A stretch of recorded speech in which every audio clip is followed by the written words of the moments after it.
Murume ane vakadzi vaviri obata mwana mudiki chibharo. Kusangana kwatikuita zvakare pachannel ino, channel yeZim Witness TV, yandinodzoka nemaupdates akasiyana uye ndinoti kana kari kekutanga kusvika pano ndinokumbirawo kuti ungobaya button rekusubscribe then turn on the notification bell kuitira kuti usarasikirwe neevery update yandinodzoka nayo pano nguva nenguva. Muri eZimbabwe ndinokutendai nesupport yamuri kutipa pano nguva dzose. Ladies and gentlemen, ndadzoka zvakare nenyaya yakaitika kumasvingo kwanyika, apo murume uyu watisina kunge tawana zita rake pari zvino akabatwa nevanhu vemunharaunda mushure mekunge abata mwana mudiki chibharo. Murume uyu achibvunzwa nevanhu vemunharaunda vanga vamubata, ndipo paakataura kuti aitova nevakadzi vaviri vose. Nekuda kwekurohwa zvakaipisisa, murume uyu akasvika pakubvuma mhosva yake akati zveshuwa mwana ndakarepa, asi ndava kuda kudzokorodza mwana, akabva apunyuka akatiza. Pari zvino ladies and gentlemen, I want you to watch video remurume uyu achibvuma mhosva yake. Mapedza kuona ngatisangane mucomment section muchitiudzawo zvamunofunga pamusoro penyaya iyi, kuti uriwe mutongi gava unoitonga wose, unomutongerewo papi murume uyu. Right. Unobvuma here kuti wakadini pa mwana wakandoitei naye? Unobvuma kuti ndakarepa mwana. Unobvuma? Rungani? Okay. Ndo ini zvandanga ndichingodai. Dunhu rineri shamwari rinoyera. Une ma-stories awaita akawandisa. Ukoko. Uchibudirira. Isu watobva baba takanamata kuti ushaiba unende. Asi zvisinei, isu tichatora iko zvino tokutora. Ini ndichakambana nevanhu vanoenda newe pamukore, tondokuita hand offer. Ati watiwo hapana nyaya unoramba. Vashi pane zvomoda kutaura. Atingozwa imi zvendibasa maningi. Lero unedumwa vazobatwe. Ndiwe ere wakauya uchibvunza kuti ndarashe saka rangu kuti kana ndibaba wangu. Kaule chokwadi baba. Wakauya uchibvunza. Andizivi kuti iwe wakazoya nokuti ini ndipandakabva pandakaparadzana nemwana wayandika. Ndakati ndaparadzana naye handakauya nezuro. Baba wako wakataura ere zvawaita? Baba natomboataurira chero kuti ndipinda kumarket.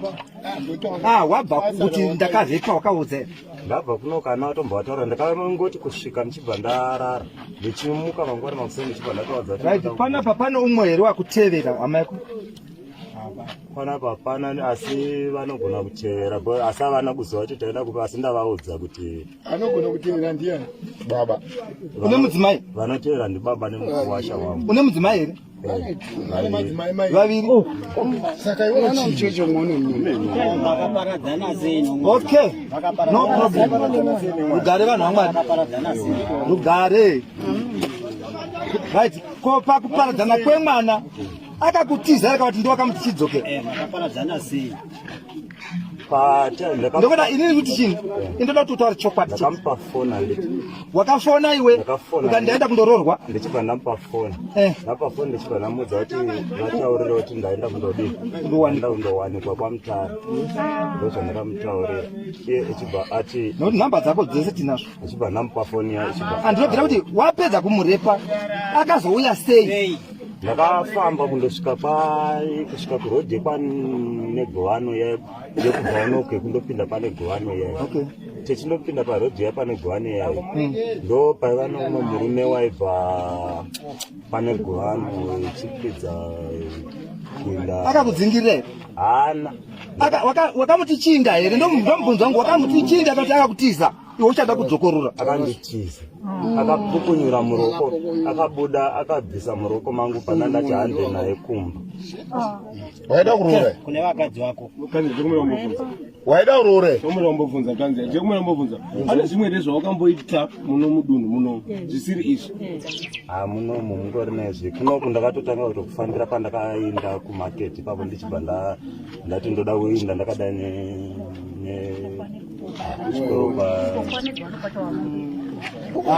Laji auye pandoda kuti zvakwana. Tati kumwe kwese kwawakarepa ndepi. Men power. Tichinda kwa mkuru. Timbozwa? Mashe wanitoka. Ini ndokumbira hangu uri wega here kana kuti pane umwe munhu wakakutuma basa ndakamba nokuti vanhu vachakuuraya nenyaya ndikutaure izvi kana wakatumwa nomumwe munhu unongotaura mwana newe Titaure wawakakutuma. kana akakutuma kuti uite zvinhu zvakadaro kumwana wakadaro Kana vari baba tuudze. hausi mwana wokuti ungasimudzire kuti uite sezvo ari padere mwana mwana ari pana patitomudi. Atimudi. kana pana akakutuma zviri nani kuti Taura tione. zvemunhu apambena ukambaiti Ko baba vako. Wakayemura chi munhu nemadzimai Pamusoro. Ndinonasa kuti nguva yeduka. Isu tine patinotenderwa kuti tifambe tichindogumira. Ndoda kukutendai vakomana mese maindorara musango. Mechita kuti tibate mhondi. Ko zura unotiona here tichikutsvaga. zuro ndakauya zuro Ndati zura unotiona tichikutsvaga. ndandisipo ndakauya Warepi? Right, however, Uchindetei? iko zvino Azuri benzi. takuchisumuka toenda kukori. Toenda kuita nevanhu vanokwana 5-6. Iwo unozati wabatana na Mateo.